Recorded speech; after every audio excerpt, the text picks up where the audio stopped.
Assalamualaikum warahmatullahi wabarakatuh. Saya akan menjelaskan sistem komputer. Perbedaan single board komputer dan single board controller. Dari aspek fungsi, single board komputer yaitu komputer lengkap dengan semua komponen utama, sedangkan single board controller fokus pada kontrol dan manajemen perangkat. Dari aspek kinerja, single board komputer mampu menjalankan sistem operasi dan aplikasi, sedangkan single board controller tidak dirancang untuk menjalankan OS lengkap. Dari aspek contoh, single board komputer yaitu Raspberry Pi, BeagleBone, Intel NUC, sedangkan single board controller Arduino, PIC, AVR, dan microcontroller.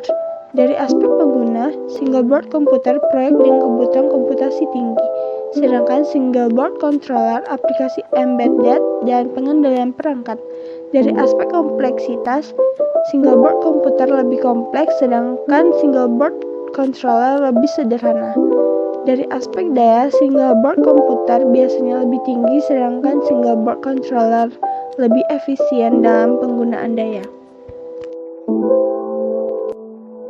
Jenis-jenis single board komputer dan single board controller.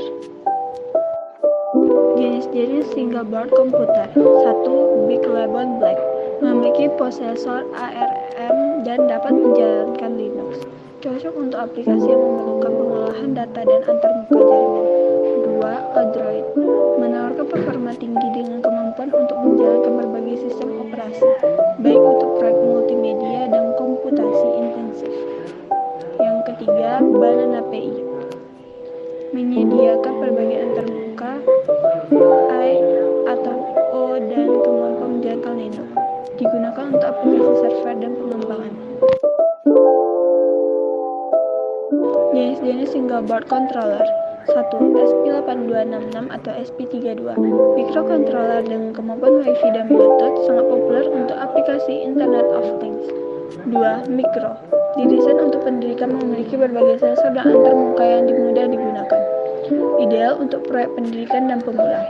Yang ketiga, TNC, microcontroller kecil dengan kemampuan programan yang kuat, cocok untuk proyek audio dan kontrol yang memerlukan kecepatan tinggi.